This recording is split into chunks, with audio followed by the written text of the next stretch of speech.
Hello guys, Har Har Mahadev. આજે અમે માણસા ગાયત્રી મંદિરે ગયા તો ત્યાં અદ્ભુત નજારો એકદમ સરસ બન્યો છે, જો હું તમને વિડીયોમાં આગળ બતાવીશ।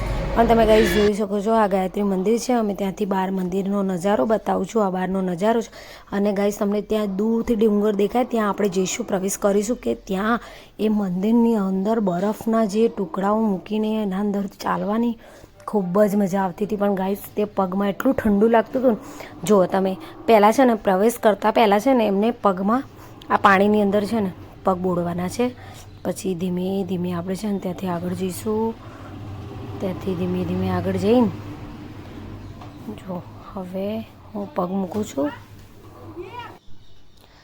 જો ગાઈસ હવે થોડા થોડા આપણે ધીમે આગળ જઈશું। હવે આપણને ખબર નથી કે ત્યાં પગમાં શું થવાનું, પણ જ્યારે અંદર ફર્યા ત્યારે ખબર પડી। બહુ ટ્રાફિક નહોતું, સામાન્ય હતું, પણ આમ મજા આવતી હતી એમ, કારણ કે આમ નજારો પહેલી વખત આમ બરફમાં ગયા ને એટલે મજા આવતી હતી એમ જોવાની, અને બાળકોને બી ખૂબ જ મજા આવતી હતી। એટલે અમે ત્યાંથી ધીમે ધીમે આગળ જતા હતા, અને આગળવાળા જે હતા ને એ તો ઊભા રહેતા હતા, પછી પગમાં એકદમ ખૂબ જ ઠંડુ લાગે।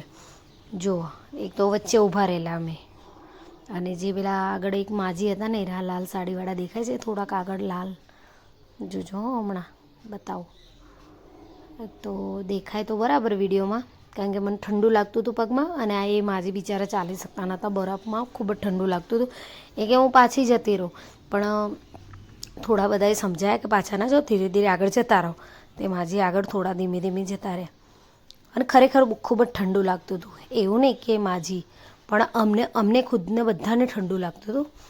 એટલે જુઓ એ માજી છે ને, જો હા એ દેખાઈ ગયા વિડીયોમાં, જુઓ એ માજી કે હું પાછી જતી રહું, પણ ના, બધાએ સમજાય તો જો એ માજી ધીમે ધીમે આગળ જતા હતા। જુઓ તમે જોઈ શકો છો, આ અમારા માણસા ગાયત્રી મંદિર છે, ત્યાં એરું બનાવ્યું છે। તો ગાઈસ જે બી આજુબાજુ ગામમાં રહેતા હોય તો મારી ખાસ નમ્ર અપીલ છે કે તમે આ ગાયત્રી મંદિરમાં આવો અને તમે આ નજારો જુઓ। હવે એ મને નથી ખબર કે આ રોજ રહેવાનું છે કે નથી રહેવાનું, પણ આજે મહાશિવરાત્રિના દિવસે એવો અદ્ભુત નજારો જોવા અમને ખૂબ જ મજા આવી ગઈ છે। જુઓ હવે હું તમને વિડીયોમાં આગળ બધા બતાવી જાઉં।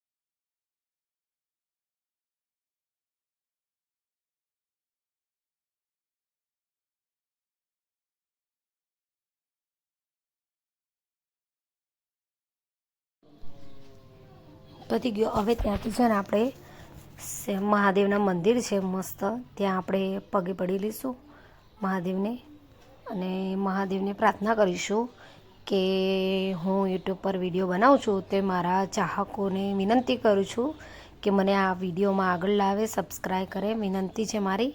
અને પછી થોડા પીક લઈ લીધા અમે વચ્ચે, અને પછી બધાને ભૂખ લાગી હતી એટલે અમે પડીકા લીધા, અને મને બી બહુ જ ખૂબ જ ભૂખ લાગી હતી એટલે બધાએ પડીકા લઈને, અને પછી બધા કે શેરડીનો રસ પીએ, એટલે અમે બધાએ શેરડીનો રસ પીધો। ખૂબ જ મજા આવી। જો તમે જોઈ શકો છો કે અમે બધાએ શેરડીનો રસ પીધો। અહીંયા હું બ્લોગ, ચલો ગાઈસ અહીંયા બ્લોગ પૂરો કરું છું। જય માતાજી। મારો વિડીયો ગમતો હોય તો આગળ શેર કરો, લાઈક કરો, સબસ્ક્રાઈબ કરો એવી વિનંતી કરું છું। જય માતાજી। હેપી મહાશિવરાત્રિ। Bye guys.